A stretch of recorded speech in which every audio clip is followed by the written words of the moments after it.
Bom, pessoal, hoje nós vamos falar sobre a Revolução Industrial. Hoje eu quero iniciar fazendo, então, uma pergunta para vocês. E essa pergunta é exatamente a seguinte: vocês sabem diferenciar a que é, então, o artesanato, que é a manufatura e a maquinofatura? Pois bem, o artesanato é exatamente aquele trabalho extremamente manual, né, que é desenvolvido por um produtor, por um artesão. E o artesanal, o artesanato, ou o artesão que produz o artesanato, ele é o responsável por todo o processo produtivo, desde a compra da matéria-prima até o acabamento final, como vocês podem ver aí. Por outro lado, nós temos a manufatura, o processo manufatureiro, que é exatamente a consequência da, do artesanato. Então, devido a uma grande demanda social, o artesão ele dedicou-se à produção industrial. E aí nós temos algumas pessoas envolvidas nesse processo. Nós temos os fornecedores de matéria-prima, que eram exatamente os comerciantes, e nós temos também uma linha, dentro da linha de produção, nós tínhamos os artesãos, eles dividiam o seu trabalho, um ficava com a costura, outro ficava com o tingimento, outro ficava com o acabamento.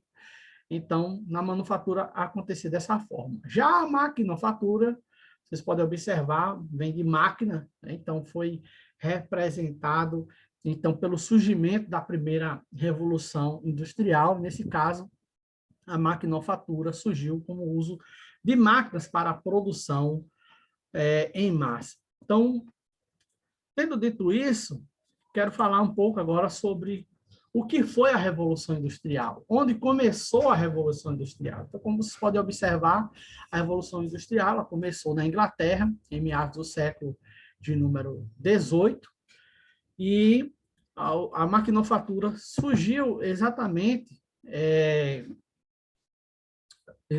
por causa da limitação que havia do processo manufatureiro, né, que era muito limitado, demorava muito para se fabricar um produto, além de ser muito caro, levava muito mais tempo para produzir esse produto e levava muito mais pessoas envolvidas para, então, produzir um produto. Então,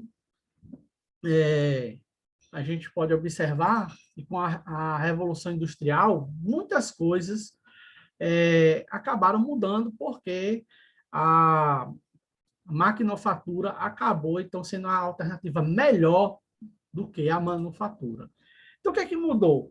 Primeiro, os trabalhadores eles perderam o controle do processo produtivo. Eles passaram também a trabalhar para um patrão, coisa que antes eles trabalhavam para si mesmos, né? E esse patrão normalmente era o burguês.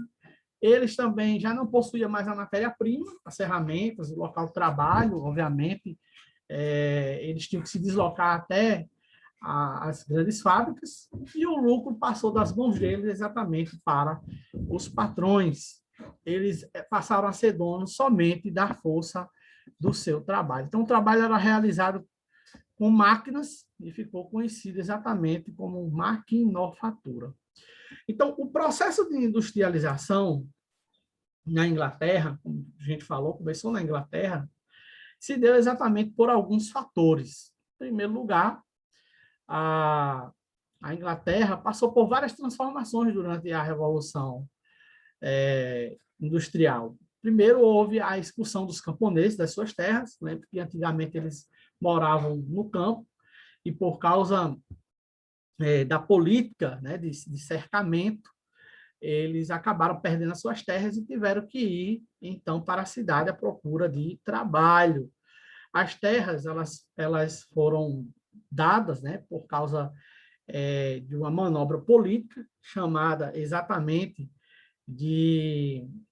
era chamada, essa política, ela passou a ser chamada exatamente, de política de cercamento. Por quê? Porque, devido aos atos de navegação, foi uma decisão política, colocou a burguesia exatamente dentro do elemento político para permanecer no poder através da monarquia constitucional. Então, o campo que antes era utilizado para plantar passou, então, a ser usado para servir de pasto para as ovelhas e as ovelhas produzirem lã e da sua lã, então, ser usada para a roupa. Então, as medidas tomadas durante a Revolução Inglesa, a gente pode observar que foram várias, para impulsionar exatamente o processo de enriquecimento britânico.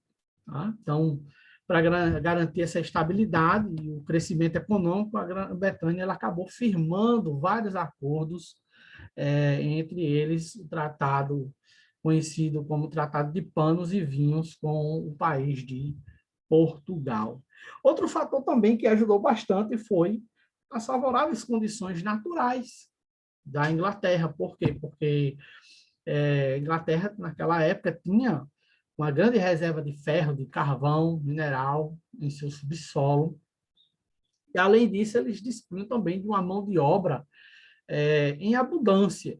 Tá? Então, com a lei de cercamento, né, empurrando o trabalhador rural para a cidade, a burguesia tinha, então, dinheiro suficiente para, então, financiar as fábricas, adquirir a matéria-prima e também pagar a mão de obra. Porém, nem tudo foi flores. Houveram problemas, houveram protestos trabalhistas.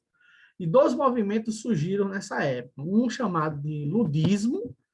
O ludismo exatamente foi chamado assim por causa do seu líder, que acabaram invadindo as fábricas, ficaram conhecidos como os quebradores de máquina. Eles invadiram as fábricas, quebraram ali as máquinas e foram violentamente reprimidos por esses atos. Alguns foram deportados, outros foram mortos, mas, enfim, eles ficaram conhecidos como quebradores de máquinas.